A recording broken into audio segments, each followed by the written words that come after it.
everyone, I'm here with Nika, and she is our visual artist that we're going to be highlighting here at Wake Monet. And so we just have a couple of questions for her, get to know her, her art, and what she's all about. So our first question for you is just kind of how you got into visual art, how you came around to like doing art as a hobby or professionally, whatever it is that you do. Yeah, so I've been doing art since the womb. Not really, but I've just, been drawing since I was a little kid. I feel like all kids have like a little art phase, and then I just like didn't stop. I was just like still into art well into like middle school and high school, and then in high school I was blessed with two very wonderful high school art teachers, and they motivated me to be a lot more committed to my art and got me into oil painting, which is like really what I've stuck with and stayed with. Sure. And is there anything like kind of monumental in your life that really impacted your art, something that really like impacted the way you do art, like your process, anything like that? Yeah, definitely. So when I was a freshman in high school, I like lived in San Francisco for a little bit with my brother, and when I was going to school there, I applied for this like scholarship for a summer art program at the Academy of Art University in San Francisco, and I got into the program, and like it was all expenses covered, so I got to take 4 really cool like fundamentals art classes there, and I feel like that really helped shape me up into an artist that has a good understanding of the basics, and helped me to really hit it off with the art teachers that I ended up kind of give meeting. you like the principles of art. Yeah. And then like of course by the time like I got to meet my high school art teachers later on, they're like, wow, you're so talented. It's like I literally just did a summer art program, that's the only reason why, but like, and then just ran with it from there, and I feel like that was definitely a very pivotal moment for me in terms of art. So have any aspects of your education really affected like the way you do art or like your ability to do art in general? Definitely. So I just graduated from CMU, and when I got into CMU, I actually got in for art, but I knew that I was really interested in doing something with engineering, something more oriented towards doing some sort of environmental protection, and so I ended up studying civil engineering, transferred into College of Engineering after my first year, and even just from the jump, like even when I hadn't transferred into engineering, I just like had no time to do art when I first got to college. And it's been something that I've only been able to start carving out time for since graduating, which has been really nice now, but it like makes me sad that I missed out on so many years of making art that I could have used to progress and like make more art, but it is what it is. Yeah. And have there been any like key people that have really impacted your art, like anyone that like inspires you, or maybe like something that like someone said that really inspired like a lot of your work and like some of the meaning behind it? Definitely. I mean, and there's like the artists, of course, that I really like. So I really like artists like, I'm not sure how to pronounce their name to be honest, but like Yuan Uglo, they make really beautiful art, or at least did. I think they're dead now. But Van Gogh, I went to the Van Gogh Museum at one point in Amsterdam, and that was super cool, and like learning more about his life was, I don't know, it's just something that I think about now a lot, which is interesting because we have very different lives, but somehow I feel like I relate to him in some way. But also my high school art teachers, Daryl Smith, wow, I can't believe I just fucking forgot his name. Daryl Smith and Dennis Whitehouse, love them. They're my dads. They were like my pseudo dads in high school, and I always be thinking about them when I'm making art. So how would you describe like your personal style, just kind of your vibe? So one thing that I really like about myself is that I think I'm pretty good at finding beauty in anything. I do my best to evaluate why people like certain things, like certain genres of music. Basically, like I'll do that if I like come across something I don't like. I'll do that until I understand, and then at that point, of course, I start to like it. So to answer your question, I don't really have like a set sense of style. I do really like doing complementary colors and using some color theory in my outfits. I love patterns. I have too many patterns, but I'm kind of all over the place. Some days like I'll dress like business casual, and some days I'm like a little bit more grunge, and and it's nice that I can just wear what I'm feeling, kind of, you know what I mean? Yeah. And it's also applicable to me for like my taste in music or my taste in people. Like I don't really have a taste in people, it's just like whatever I like, Right. Like, it's really nice to be able to approach things like that. Yeah. What's one of your like favorite places to shop, like to get all these different kinds of outfits? Well, so I just basically thrift all of my clothing.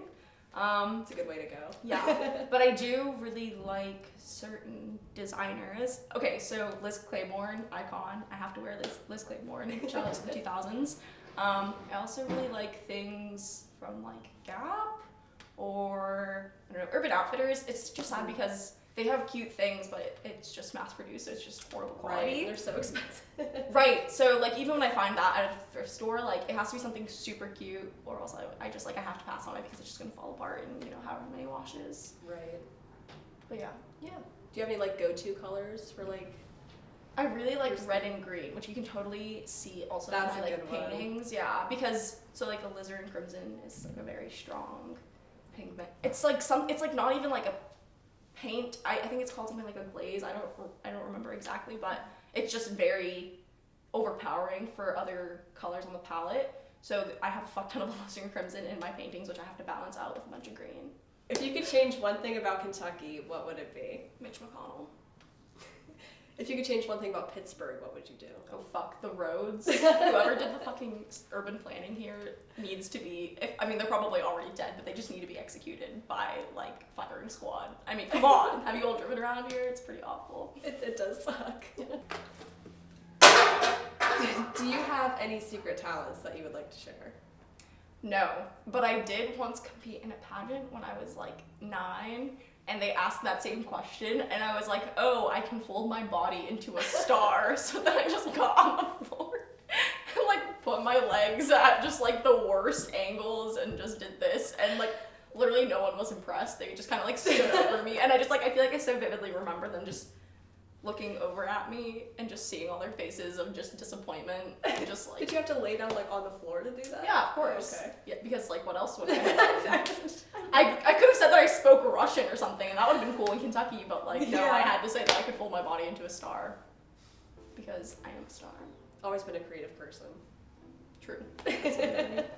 So what are your favorite comfort foods? So I really love pельмени, which are Russian dumplings. And usually they're stuffed with like, I don't know, my parents would do the stuffing with garlic, onion. Usually it's some mix of like pork and beef and lamb or something around those. And you just boil them and you eat them with sour cream and butter. And it's just so delicious. Oh, that sounds good. But also I really love a good tomato basil soup and grilled cheese. That's gotta be like It's a a classic. Absolutely, yeah. Is there anything you like to eat or snack on like while you're creating, like while you're painting? Anything specific? Okay, so it's dangerous for me to do that because I've definitely done something like been drinking coffee or like eating cereal while I'm painting, and then I just like almost put my brush into the coffee or into the cereal every time. Or you drink your paint water. Exactly, and like I just don't want to die, so Right. I try to avoid eating while I'm painting, but I do love potato chips in general. They're just so good and fatty and salty. They're just so bad for you. It's the only thing that keeps me from doing it all the time. Or else I would eat them like for most meals, probably. Yeah. You like the Lay's ones? Those ones I've come to appreciate less as I've gotten older. I really like now like kettle cooked chips because they just have like such a good crunch to them, and I love like how they're folded over sometimes. Have you ever had those Cape Cod chips? Those are really good. They're so good, and I really like. I love like the chive sour cream flavor ones or like the jalapeno ones. I think there's like Vicky's, if that's what they're called. There's like one brand that has like really delicious kettle cooked jalapeno chips that I really wish I could get like an IV of like crushed up potato chips and like salt water just while you're into my painting. blood. Yeah, exactly. Yep. And just appreciate all the flavor for it too at the same time. That'd be great. Yeah. Mark that down on my like list of inventions that I need to. Potato chip IV. So, is there anything you'd like to share about your sex life? No.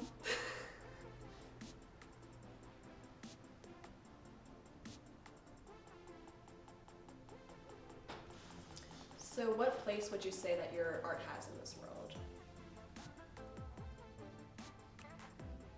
That's such a loaded question. I feel like it has as much place in this world as any of the 7.5 billion people, do. I don't know. In my world, art takes up at least 10%. That's, you know, definitely part of my personality is being an artist, and I think people see me on the street and they're like, that's an art hoe. You can totally just like tell that that's my vibe, but I don't know, I really like creating, and I like the way that my art makes people feel, it seems like. At least the vibe that I get from people whenever they talk about my art or whenever they say like the things that they like about my art. And it's really interesting because I don't feel like I personally am particularly emotional when I'm creating, but I've definitely evoked that reaction from other people, which is really interesting to see.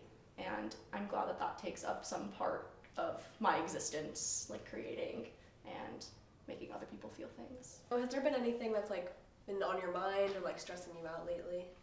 Definitely. I mean, climate change is always something that's stressing me out. Just to stay thinking about climate change and just like how recycling just isn't really a thing in Pittsburgh. Yeah.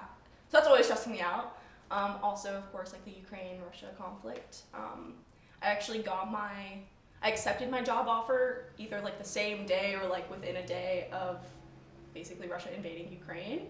So it's been really weird to like have the juxtaposition of really great news with like really horrible news, especially because like my family is from the former Soviet Union and I'm the first person in my family to have been born in the US, so it's like they're legit. You know, that's like my very direct heritage. And my dad is from Ukraine, he's from Kharkiv, which is the second biggest city there. And my mom, who is like no longer around, but she's from St. Petersburg, Russia. So it's just very weird because I like I feel really, really, really, really horrible about it. I wish we could do more for Ukraine. But I think that there's been a lot of people that make really good points. It's like, why do we care so much about Ukraine, but like haven't cared about all these other places that have been getting bombed and like invaded, you know what I mean? Suspicious that like it's like, you know, the one white country that's been having that happen, but also like it's my people, but also I'm Jewish and like Eastern Europeans hate Jews. So I'm like, it's just like there's like a lot of things going on in my mind thinking about it, and like I feel bad for people in Russia too because there's plenty of people that like I know just like are misinformed because Putin has done a great job brainwashing people and censoring state media or not state media, but like censoring media in general and having pretty much only state media be media that's being shared with the Russian people.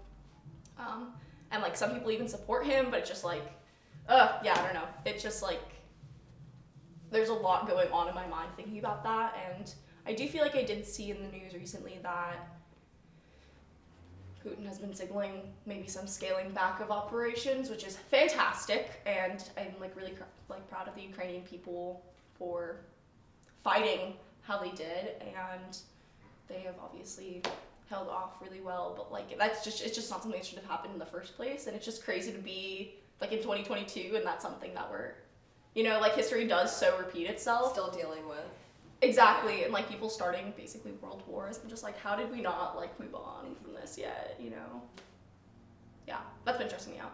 Other than that, having a new job is also stressful. But I just like, it just feels so minuscule when compared to, you know, world conflict.